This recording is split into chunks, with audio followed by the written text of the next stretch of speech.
Hi everyone, it's Amber from Amber Goodwin Art, and thanks for joining us in our Pouring Coast to Coast bi-weekly collaboration.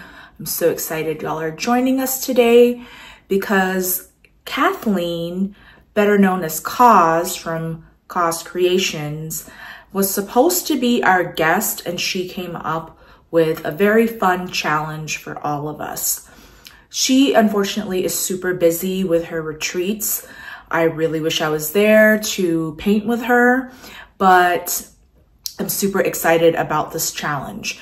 So she challenged us by choosing a room from one of those artist apps that y'all might have seen, where you have a nice room and you put your painting in it, or you upload your painting in it.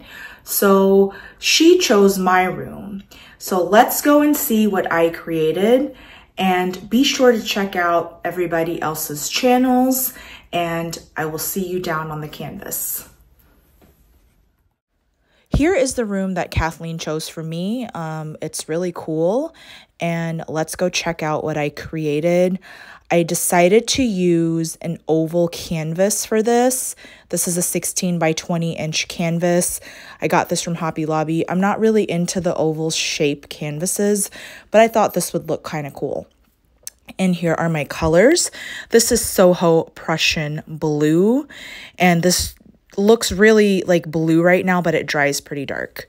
And then I'm using this little piggy Prehnite. All of these are mixed with Floetrol and my pouring medium, and my piggies are mixed with GAC 100 and gel gloss. And now I am using Lukas light gray. This is a very pretty light gray. Lukas has some really nice colors if you're looking for unique colors to use. And here is this little piggy Latte. I thought it would go really well. It's shimmery, but it has a really nice earth tone.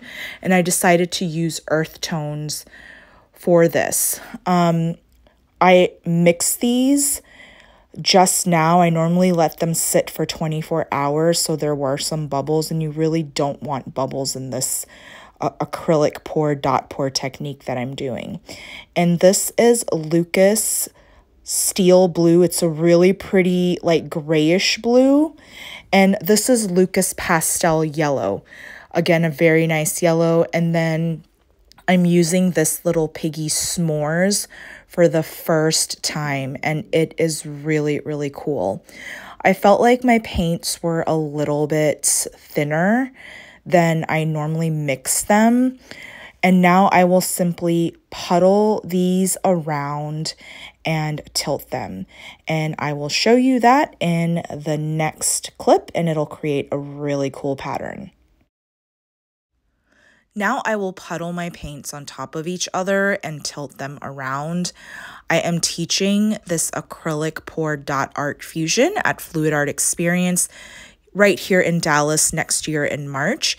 So definitely check out fluidartexperience.com and get your tickets while they last for March 2025.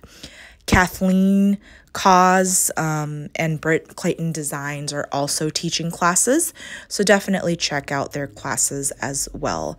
I cannot wait to see you all. Now I'm simply puddling my paints.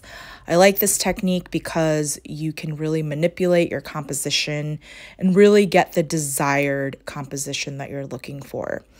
I feel like my paints are a little bit too thin. I normally keep them super thick. And also, I mix my pigments with GAC 100 and either Liquitex or Golden regular or heavy gel gloss.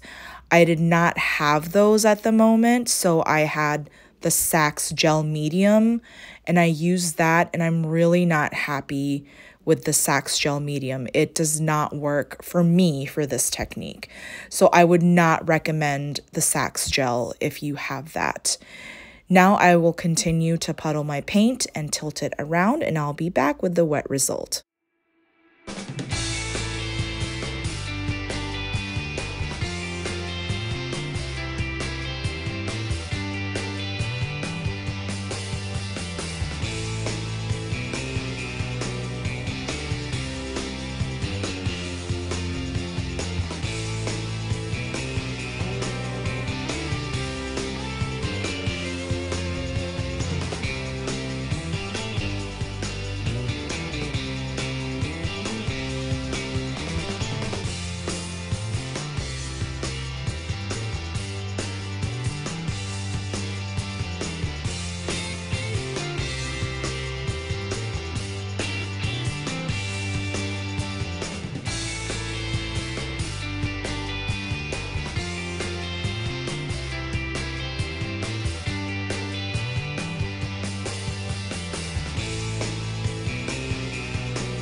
And I hope y'all enjoyed that process. Here is the wet result. I like the curve on the side there, and it got a little crazy because the paint's not too thick. So the lines could have been a little bit more crisper, and that's what you get when you have thicker paints. But yeah, there you have it. And next I will share the dried result and also share the dotting colors that I will use to dot the piece, and it will totally look different once you dot this. Here is the dried result of my painting. It dried really well, and now I will share the dot colors that I will be using on this. And I mixed up a lot of colors. I had some that were previously mixed up, and again, as I mentioned before, I had the Sax gel, so those paints ended up being a lot thinner for my dots. So I'm using Lukas Steel Blue, followed by a mixture of Pebeo, Iridescent Blue Black, and Lukas Indigo. That's Amsterdam Warm Gray and Gold. And then here is a really cool brassy gold color by Lukas that's really pretty. And I have some Titanium White. And this is Prehnite mixed with some minty Lukas paint. And then, of course, Lukas Steel or Light Gray. And these are the colors that I will dot on here. And next, I will let y'all enjoy the rest of that process.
Here is the wet result or somewhat dry result of my painting.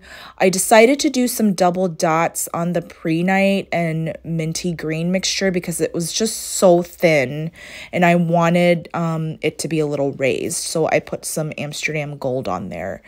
Overall, I'm happy with how this turned out, and just look how different the dots make the entire painting.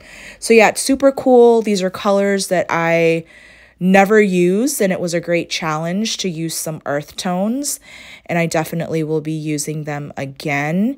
And guys, thanks for joining us in our bi-weekly Pouring Coast to Coast collaboration with my girls Britt Clayton Design, Taneva Baker Modern Art, and Michelle Galley from Grateful Creations. And here is the room that Kaz chose for me. It can only do a round shape. And make sure y'all tune in to Britt Clayton Designs up next. Take care, y'all. Have a good one. Bye.